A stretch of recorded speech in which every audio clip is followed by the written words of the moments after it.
Hello and welcome back to another episode of the Real View Shorts. Real views of real people. This is where we just look at a review and on film, TV, and who knows, music one day. But this review this week I'm quite excited about. Major release, Joker Foile, Deux. Joker 2 is now out in cinemas, and I got to see it opening weekend, and I'm going to go through some of my thoughts on it. It's an interesting movie. This one, you got Joquain Phoenix returning for the title role as Arthur Fleck. Todd Phillips is also back on direction, written with Scott Silver, and based on the comic books and characters created by Bob Kane, Bill Finger, Jerry Robinson, Paul Dini and Bruce Timm. Starring Joquain Phoenix, like I said, Lady Gaga in as Harley Quinn, and Brendan Gleeson, Catherine Keener, Steve Coogan, and a return of some characters as well. Yeah, and I'm not going to lie, this is kind of a more sort of in-depth review to some extent. So there are time codes, they're usually time codes on these videos anyway, but there are time codes below if you want to skip ahead or just want to avoid spoilers if you haven't seen it yet, but you want to get a little insight on what I think. And also my first thoughts review is also out there, which are always non-spoiler most of the time. So check that out if you don't want to watch this. And then once you've seen it, come back and give it a look. But yeah, here's my review for Joker Foile, Deux. Yes, so Joker Foile, Deux. C'est bon, c'est très bien, or je déteste. That's not French. It's always better German anyway. But I like the sound of French more. Anyway, so the film Joker Foile, Deux. Joker 2. Overall, this was an interesting movie. As with the first one, interesting character study, like I say, and different, obviously, than the first one, but still for the most part, I would say intriguing. I don't think it was as captivating as the first one. The first one just felt increasingly mad and just intense, you know. This one, I would say, there's a bit of pacing issues for me, and some parts of the story weren't as captivating as the first one. But that being said, it was still a good movie, and I actually liked the musical elements. I don't know if everyone will take to it, but I feel like the musical elements made it more interesting, kept up the pacing, and sort of didn't allow it to drag on or stray too far, or just get bogged down in all the especially the courtroom drama elements of it, you know, or even the prison side of it. I think where it's just because it's such a more realistic world in terms of what would you call it, in terms of more grounded and gritty, not necessarily realistic, or maybe it's just it's a lot less interesting to watch than say your average, not even average comic book movie, just within that world, you know what I mean? Because the prison is just grey and dreary, you know. There's just everything's a bit glum, because without the Joker element and the musical elements. But yeah, I mean, it was interesting. It did for the most part, kept my attention. And like I say, if it wasn't for those musical elements, I think it would have just got very bogged down in the dreariness and the sadness and, you know, whatever. But as with the first movie, I feel like the first movie used comedy and the whole stand-up shtick as the sort of surreal side of things, to dip into that surreal world, and obviously the whole Murray show and all that kind of thing, and, you know, Arthur Fleck's madness. This one uses the musical stuff, and we'll talk about that a bit more later. Trying to think what else I can say without spoiling it, really. Yeah, Gaga was good in it. I think it's definitely a wise move to have someone like her who can act, but who can also sing and sing well. Because if it was just, no offense to Joaquin Phoenix, like, don't get me wrong, man did his thing, and there were some interesting numbers, but if it was just him singing and people with similar skill and ability in terms of singing and vocals, then I would have been like, they should have sacked this boy off already. Just should have sacked it off. But it works in part because of Gaga's performance as well, and not just singing. She did well. She acted it well as well. I really liked Brendan Gleeson in this. The guy who played the guard. I thought he was really good in this, and interesting, like a weird, like some weird character moments, but just for in terms of his performance, he smacked it out of the park. Yeah, it was a cool movie. It was decent. It was good, gritty, not really crime drama. I would say character studies.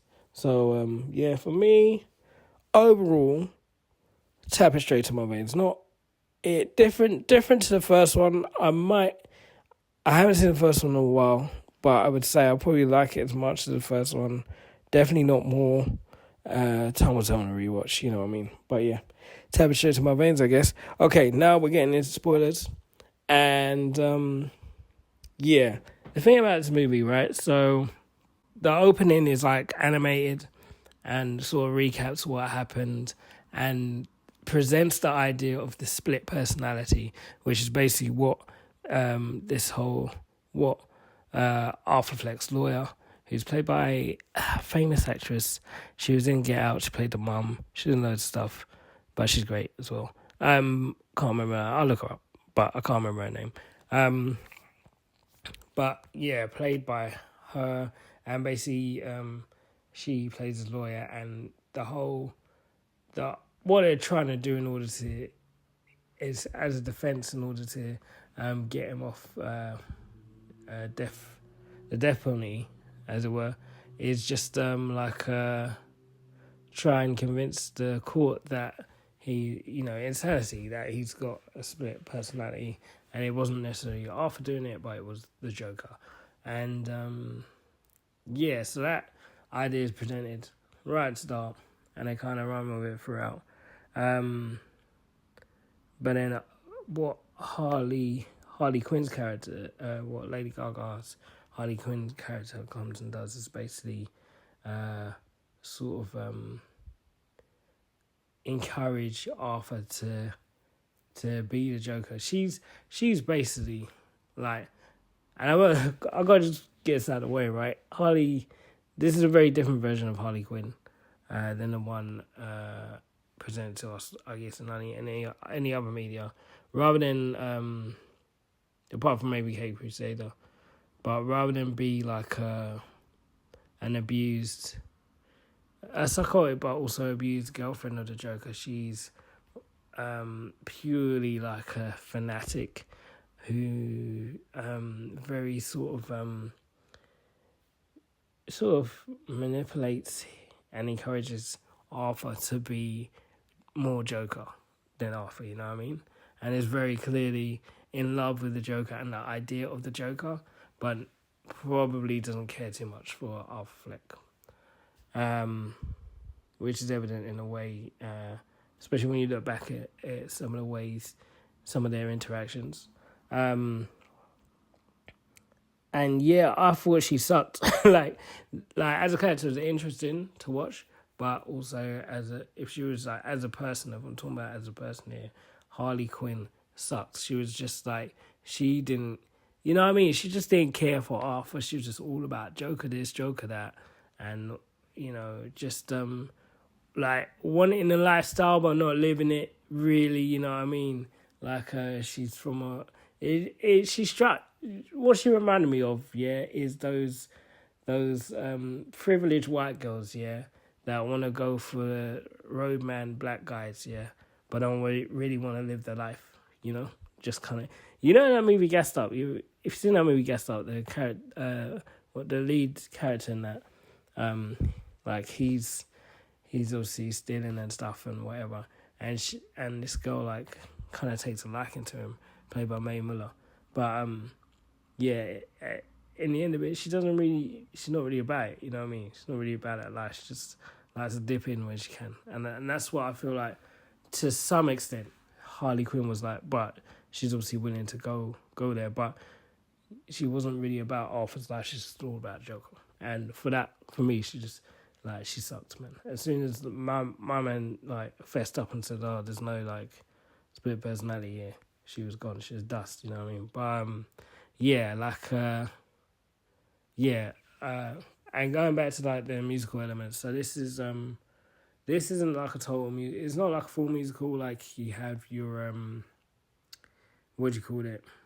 You know, like I'm trying to think of a movie that's fully musical, Les Mis or something like that. You know, it's more like it's just like it has. I wouldn't even say it really was a musical. Like it's a movie that has musical numbers in it. But those musical numbers are more a mirror of Arthur's psyche and Arthur and possibly Harley's psyche and, you know, their insanity or the surrealism of it. But, the lawyer is played by Catherine Keener. Very good actress.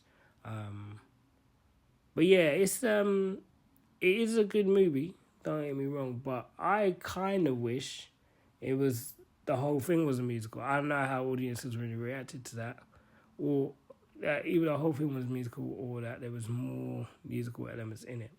Apparently, there were quite a few reshoots, and it was more of a Phoenix Gaga production, as opposed to Todd Phillips led movie as much as the last one. Which is interesting. So I don't know, even as a director, how behind the film that has been produced is. But I feel like, you know, doing the musical thing was, you know, and the way that they've done it was quite bold and different and interesting. And I didn't really need, like for me, the first Joker movie didn't necessarily need a sequel. I felt like it works as a good standalone film, and to bring a sequel to it doesn't like cheapen it or anything, but I just feel like it wasn't needed. But if you are going to do a sequel, just make it something different. You know what I mean? Like, just do it different, especially if it's not like a thing where it's tied into the rest of, you know, DC universe or whatever, and we're not expecting to see Batman show up in this. Then why not? I won't skip to the end right now, but there is a point I have that hopefully I'll remember a bit about the end. But what else in the movie? You see the return of quite a few characters. By way of the court case, you get Mr. Gary Puddles, who was Arthur's friend from the clown place, who obviously witnessed the murder. Zazie Beets returns to give testimony, who played Sophie Dumond. Leigh Gill played Gary Puddles.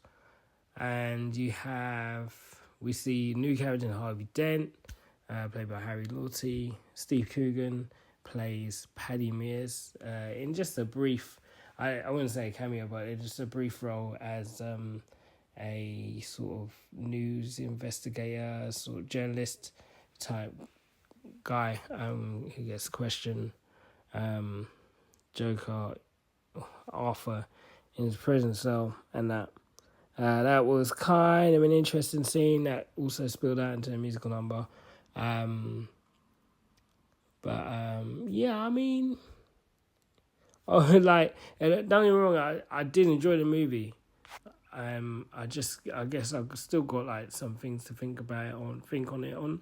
But overall, I think it's a good movie and a really interestingly done movie. yeah, just the way the chaos ensues and stuff. And sometimes you don't really see it coming. And sometimes you do see it building up. But it's funny, I feel like a lot of the chaos in this one is driven by Harley and the way that Joker reacts to Harley. What he believes her intentions are or her feelings are and all that kind of thing. So it had some really good moments and some really interesting stuff. And I think having the freedom of it not being tied to sort of a lot of the comic book lore and stuff. And if you're able to, as a comic book fan, just to go in and just let all of that go and just watch it for what it is, it's a decent movie. If you're looking to connect the dots on that, you're just gonna end up being very frustrated, I think. But that's my opinion anyway. But yeah, let's get to the end now. So in the end, Arthur is attacked by another cellmate as he's supposedly going out for a visit. And yeah, he stabs him up as part of the punchline to his joke, mirroring what Arthur did to Murray, Robert De Niro in the first one, with the punchline being give him what he deserves and jokes him up. Man's bleeding, he's dead. But what was interesting, if you look in the background, this character is done right, who is now not in focus obviously on Joquain Phoenix. What's interesting is you see this character laughing in the background and sort of making a motion that it looks like he's cutting his face. But in the way he's doing it, it looks like he's making like a makeshift smile out of his face, giving him them smart Joker smile scars. So I feel like if they are going to do anything more with this world or this story, Arthur Fleck, from the way this is presented to us, in terms of like there's this fantasy and there's also this reality, Arthur Fleck cannot survive, right? So he's deaded. He's done. Man, duppied, you get me? He's gone. But if they are going to do anything more with this, I feel like, and it is a long shot, I don't know if they would, but I feel like the guy who killed Arthur Fleck will become the Joker that we know of the Batman comics, and maybe Batman will show up. I don't know. And it's not going to, I don't think it's going to be Robert Pattinson Batman, but I feel like timeline-wise, because obviously the first one I believe was set in the 70s, and this one is probably nearing the end of the 70s into the 80s, I guess, but I'm not really sure on the timeline, but because I can't remember, I wasn't paying attention. But I think that it would line up more for that new Joker to possibly be a foil to Batman if they introduced him into this universe, which I don't think it is. Like I say, I feel like these movies are very separate, and I plan on staying that way. But if they were going to do a third, that dude who killed Arthur Fleck is going to be the new Joker, I reckon. But yeah, I mean, that's my theory. I don't know if they, like I say, I don't know if they're doing anything with it. I don't think they need to do anything with that. You can just kind of leave it there. I feel like killing Arthur Fleck off is the end of these Joker movies. If he's somehow still alive, I will find that very unbelievable. Obviously, I'll still pull up for that prequel if they do it, but I'm not happy about it. And they better don't want to make a good thing if they're not. But anyway, overall, yeah, this movie was decent. Like I say, I like the musical elements. I like what they did in the thin layer of reality versus fantasy. I don't mean thin layer in terms of you can tell what was what, unlike another movie I watched recently, but more that you could tell. You could see the transition, but just the way, again, his Arthur Fleck's struggle with grounding himself in reality and escaping to fantasy again gets him into trouble. And But yeah, another thing that perplexed me though actually is like, so obviously the courtroom where the case is happening gets blown up, countless people injured and probably dead, and Arthur manages to escape because he's like got super crazy powers apparently. But yeah, he managed to escape, and then these like Joker fanatics end up picking him up, which again was another surreal moment because I thought maybe that Joker that he met in the street was his shadow that they were sort of alluding to at the beginning. But anyway, it turned out not that. But yeah, basically my point is that he eventually gets captured again by the cops, and I feel like he was like the jury was ruling him guilty. He was about to get guilty on all charges, right? So when they caught him, why is it like was it one of those things where he's on death row for the death penalty, or were they looking to execute him pretty much once the trial was all said and done? You know what I mean? Like, I feel like, why was my man just still hanging out in the common room and all this stuff? And back in the same facility as well, which just seems a bit mad to me, but I don't know, whatever, innit? Maybe Gotham's a bit of a small town and doesn't have that much facilities. What a grimy, grotty looking place though. Like, nowhere looks clean or fancy or clean or fresh or just nice, you know what I mean? No wonder you just escape to fantasy land all the time. But yeah, I would say Joquain Phoenix and Lady Gaga. What is she going as Gaga in this, or she got like she's no real actress name? I don't know. No, Lady Gaga. There you go.